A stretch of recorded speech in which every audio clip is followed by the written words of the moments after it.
आज अतिचारी अवस्था पर आने वाले देव गुरु बृहस्पति का विश्लेषण करेंगे। ध्यान रखिए, कर्क राशि के लिए देव गुरु बृहस्पति अत्यंत शुभ और योगकारक ग्रहों में से एक माने जाते हैं।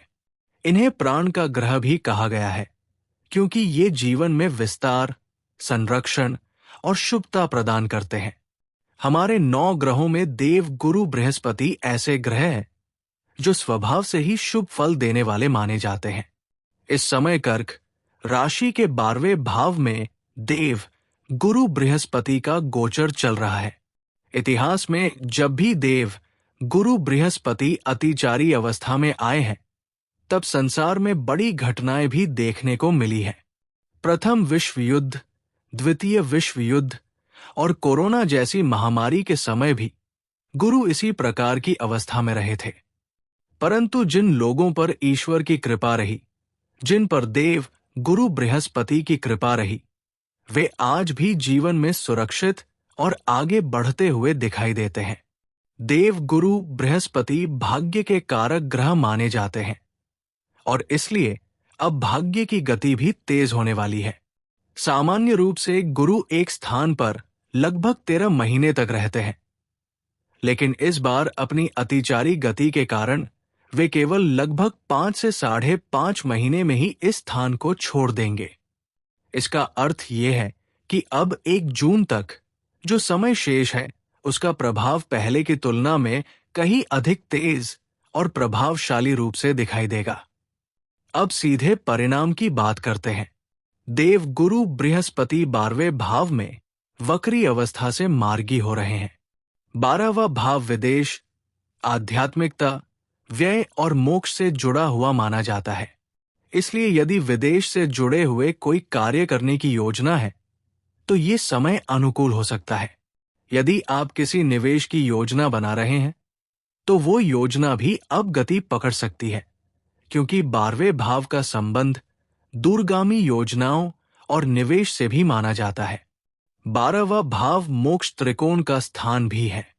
इसलिए यदि कोई व्यक्ति आध्यात्मिक यात्रा में आगे बढ़ना चाहता है, ईश्वर की प्राप्ति या साधना के मार्ग पर चलना चाहता है, तो देव गुरु बृहस्पति का ये गोचर उसके लिए अत्यंत शुभ संकेत लेकर आता है। इस समय ईश्वर की कृपा और आध्यात्मिक उन्नति के अवसर बढ़ सकते हैं। अब समझते हैं गुरु की दृष्टियों को।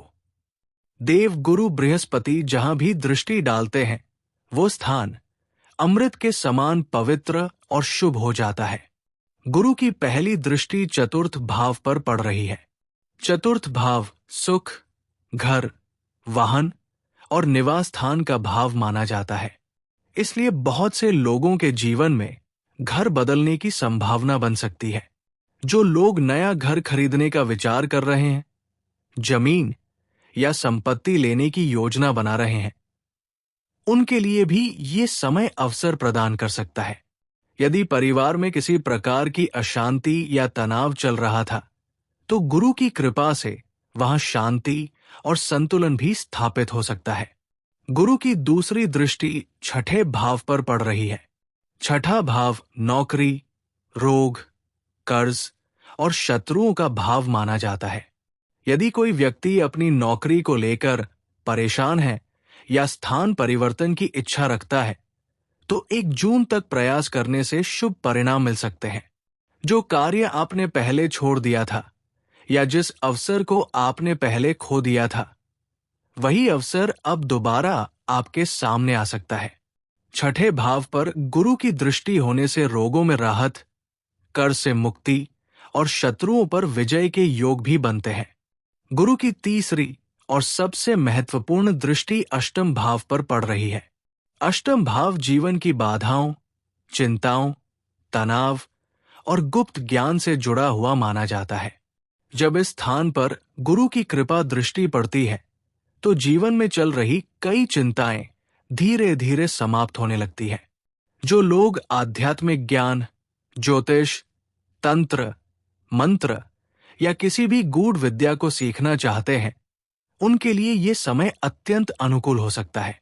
यदि आप किसी प्रकार के शोध कार्य में लगे हैं या रहस्यमय विषयों का अध्ययन कर रहे हैं, तो आपको विशेष सफलता मिल सकती है। अष्टम भाव जीवन साथी के धन का भाव भी माना जाता है, इसलिए इस समय आपके जीवन साथी या जीवन संगिनी के जीवन में भी आर्थिक सुधार देखने को मिल सकता है। कई बार ऐसा देखा जाता है कि जिन लोगों की कुंडली में गुरु 12वें भाव में होते हैं, वे विवाह के बाद जीवन में तेजी से उन्नति प्राप्त करते हैं, क्योंकि गुरु की दृष्टि अष्टम भाव पर पड़ती रहती है। देव गुरु बृहस्पति को प्रसन्न रखने के लिए सदैव अपने गुरुजनों और ब्राह्मणों का आशीर्वाद लेना चाहिए। गुरुवार के दिन मंत्रों का जाप करना, सदाचार का पालन करना और ज्ञान का सम्मान करना भी गुरु को प्रसन्न करता है। अपने घर की ईशान दिशा को सदैव स्वच्छ और पवित्र रखना चाहिए। पूर्व और उत्तर के बीच का जो कोना होता है वही ईशान दिशा कहलाता है और ये देव गुरु बृहस्पति का स्थान माना जाता है। इस स्थान पर भारी वस्तु नहीं रखनी चाहिए। यदि वहां भारी वस्तु रखी जाती है तो घर के सदस्यों के मन में तनाव और भारीपन बना रहता है।